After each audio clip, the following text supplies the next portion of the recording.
नमस्कार। Civil services की तैयारी करने वालों के लिए जनवरी 2026 के सबसे ज़रूरी नेशनल करंट अफेयर्स लेकर हम हाजिर हैं। यह विश्लेषण आपकी तैयारी में बहुत मदद करेगा, तो चलिए सीधे शुरू करते हैं। तो इस विश्लेषण में हम क्या-क्या कवर करने वाले हैं? सबसे पहले नजर डालेंगे गणतंत्र दिवस और भारत ईयू समिट पर। फिर देखेंगे देश की इकोनॉमिक पल्स, साइंस और डिफेंस में क्या नया हुआ, सुप्रीम कोर्ट का एक लैंडमार्क फैसला और आखिर में कुछ जरूरी स्टेट स्पेसिफिक इनिशिएटिव्स पर बात करेंगे। तो शुरुआत करते हैं महीने की सबसे बड़ी राष्ट्रीय घटना से, जिसने एक बहुत बड़े डिप्लोमेटिक एंगेजमेंट के लिए जमीन भी तैयार की। तो जैसा कि हम सब जानते हैं, 26 जनवरी को देश ने अपना 77वां गणतंत्र दिवस मनाया। इसका जो मुख्य समारोह था वो नई दिल्ली के कर्तव्य पथ पर हुआ और इसकी अध्यक्षता की राष्ट्रपति द्रौपदी मुर्मू जी ने। अच्छा, इस बार के समारोह में कई बातें बहुत खास थीं। सबसे पहले तो थीम जो थी वंदे मातरम के 150 वर्ष, और मुख्य अतिथि थे यूरोपियन यूनियन के टॉप लीडर्स। और हाँ, एक और बहुत बड़ी हाईलाइट थी, भारतीय सेना ने पहली बार बैटल एरे फॉर्मेट का प्रदर्शन किया, जो हमारी मिलिट्री स्ट्रैटेजी में एक नए दौर की शुरुआत है। अब ईयू लीडर्स का ये दौरा सिर्फ एक सेरेमनी तक ही सीमित नहीं था। इसके ठीक अगले दिन यानी 27 जनवरी को एक बहुत ही हाई स्टेक्स समिट हुई, जिसने भारत और ईयू के रिश्तों को एक नई शक्ल दी। तो इस समिट से निकला क्या? देखिए, ये वाकई एक मील का पत्थर था। एक तो ऐतिहासिक फ्री ट्रेड एग्रीमेंट फाइनल हुआ, दूसरा भारत ईयू के बीच सिक्योरिटी एंड डिफेंस पार्टनरशिप पर साइन हुए, और भविष्य के लिए टुवर्ड्स 2030 नाम का एक रोड मैप भी अपनाया गया। साथ ही ग्रीन हाइड्रोजन और रिसर्च जैसे क्षेत्रों में भी नई पहल की गई। कुल मिलाकर इस समिट ने भारत ईयू की पार्टनरशिप को एक बिल्कुल नए स्ट्रेटेजिक लेवल पर पहुंचा दिया है। चलिए अब वायका से हटकर देश की अर्थव्यवस्था पर नजर डालते हैं और देखते हैं कि साल की शुरुआत में भारत कहाँ खड़ा है। 7.4%, बस ये एक number. Reserve bank of India के जनवरी बुलेटिन का यह आंकड़ा भारतीय अर्थव्यवस्था की पूरी कहानी खुद ही बयां कर देता है। आरबीआई के मुताबिक 2025-26 में भारत की रियल जीडीपी 7.5% की दर से बढ़ेगी। ये ग्रोथ आ रही है देश की अपनी मजबूत डिमांड और इन्वेस्टमेंट से। पिछले साल ये 6.5% थी, तो ये एक बहुत बड़ा जंप है। और इसी के साथ भारत दुनिया की सबसे तेजी से बढ़ने वाली मेजर इकोनॉमी बन गया है। और जब हम इसे दुनिया के बाकी देशों के साथ रखकर देखते हैं, तो तस्वीर और साफ हो जाती है। जहां वर्ल्ड बैंक और आईएमएफ जैसी बड़ी संस्थाएं ग्लोबल स्लोडाउन की बात कर रही हैं, वहीं भारत की ग्रोथ स्टोरी इसे एक ब्राइट स्पॉट की तरह दिखाती है। अच्छा, अब बात करते हैं भारत के स्ट्रेटेजिक सेक्टर्स की। इस महीने यहाँ हमें बड़ी कामयाबी भी मिली और कुछ सीरियस चैलेंजेस का सामना भी करना पड़ा। सबसे पहले अच्छी खबर, इसरो के लिए एक बड़ी सफलता रही।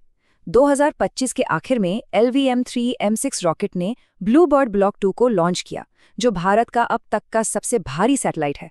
ये लॉन्च एक बार फिर इसरो के बाहुबली रॉकेट LVM-3 की रिलायबिलिटी को साबित करता है। चंद्रयान 3 के बाद ये कामयाबी दिखाती है कि भारत अब भारी सैटेलाइट्स भेजने में माहिर हो गया है। लेकिन इसी कामयाबी के बीच एक सवाल भी उठ खड़ा हुआ है। क्या इसरो का सबसे भरोसेमंद रॉकेट यानी PSLV अब विश्वसनीयता के संकट से गुजर रहा है? और ये सवाल उठा 12 जनवरी की घटना के बाद। इस दिन इसरो का 2026 का पहला launch PSLV C62 mission fail हो गया। ये रॉकेट ऑर्बिट तक नहीं पहुंच पाया। पिछले 7 सालों में ये इसरो की 5वीं लॉन्च विफलता थी, और इसमें जो हमारा मेन पेलोड था, DRDO की एक जरूरी स्ट्रेटेजिक इमेजिंग सैटेलाइट, वो भी नष्ट हो गया। जाहिर है, इस नाकामी ने भारत की कमर्शियल लॉन्च एम्बिशंस को एक झटका दिया है और हमारी रिलायबिलिटी पर सवाल खड़े किए हैं। अब अगर इसरो के लिए एक झटका था, तो दूसरी तरफ रक्षा क्षेत्र में DRDO ने एक बड़ी कामयाबी हासिल की। उन्होंने प्रलय टैक्टिकल बैलिस्टिक मिसाइल का एक के बाद एक सफल परीक्षण किया। तो ये प्रलय मिसाइल है क्या? देखिए, ये सरफेस टू सरफेस मार करने वाली एक क्वाजी बैलिस्टिक मिसाइल है। इसकी रेंज 150 से 500 किलोमीटर्स है। लेकिन इसकी सबसे खास बात है इसकी डबल अटैक की क्षमता। मतलब एक ही मोबाइल लॉन्चर से लगभग एक साथ 2 मिसाइलें दाजी जा सकती हैं। और तो और ये हवा में अपना रास्ता बदल सकती है, जिससे दुश्मन के लिए इसे रोकना नामुमकिन सा हो जाता है। ये पूरी तरह से स्वदेशी है और भारत की टैक्टिकल कैपेबिलिटीज को एक जबरदस्त बूस्ट देती है। तो हार्डवेयर और मिसाइलों से अब रुख करते हैं मानवाधिकारों की तरफ, जहां सुप्रीम कोर्ट ने एक ऐतिहासिक फैसला सुनाया है। मामला था राइट टू मेंस्ट्रुअल हेल्थ का।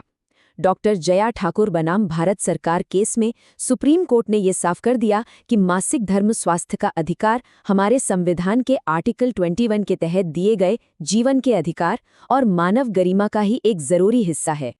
कोर्ट ने इसके पीछे एक बहुत ही दमदार तर्क दिया।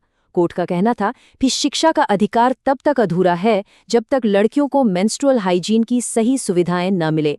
मतलब एक मौलिक अधिकार को पाने के लिए दूसरा मौलिक अधिकार बेहद जरूरी है। दोनों आपस में जुड़े हुए हैं। और ये सिर्फ बातें नहीं हैं।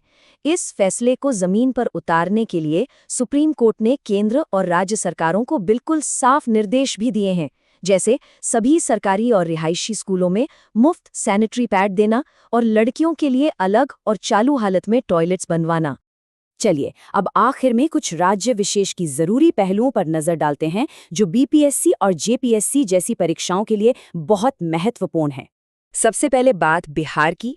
बिहार ने अपना 2026-27 का बजट पेश किया जो करीब 3.47 लाख करोड़ रुपए का है। इसमें अच्छी बात यह है कि फिस्कल डेफिसिट को जीएसटीपी के 2.99% पर कंट्रोल में रखा गया है। साथ ही कुछ बड़ी योजनाएं भी लॉन्च की गईं, जैसे सीनियर सिटीजन के लिए health care at the door steps और छात्रों के लिए Bihar student credit card scheme. दूसरी तरफ झारखंड एक बड़ी स्ट्रेटेजिक शिफ्ट की तैयारी में है। उन्होंने एक नई मिनरल प्रोसेसिंग पॉलिसी का ऐलान किया है। इसका मकसद ये है कि अब सिर्फ कच्चा माल बाहर नहीं भेजा जाएगा, बल्कि राज्य के अंदर ही उसकी प्रोसेसिंग करके वैल्यू एडिशन किया जाएगा। इससे रोजगार भी बढ़ेगा और राज्य का रेवेन्यू भी। और इसी के साथ हमारी ये ब्रीफिंग यहीं खत्म होती है, लेकिन ये हमें एक बड़े सवाल के साथ छोड़ जाती है। जनवरी में हमने जो ये सब अलग अलग घटनाक्रम देखे, कूटनीतिक समिट से लेकर अर्थव्यवस्था की रफ्तार, सुप्रीम कोर्ट के फैसले और जमीनी स्तर की योजनाएं, ये सब मिलकर 2047 तक विकसित भारत बनाने के हमारे बड़े लक्ष्य से कैसे जुड़ते हैं, ये सोचने वाला सवाल है।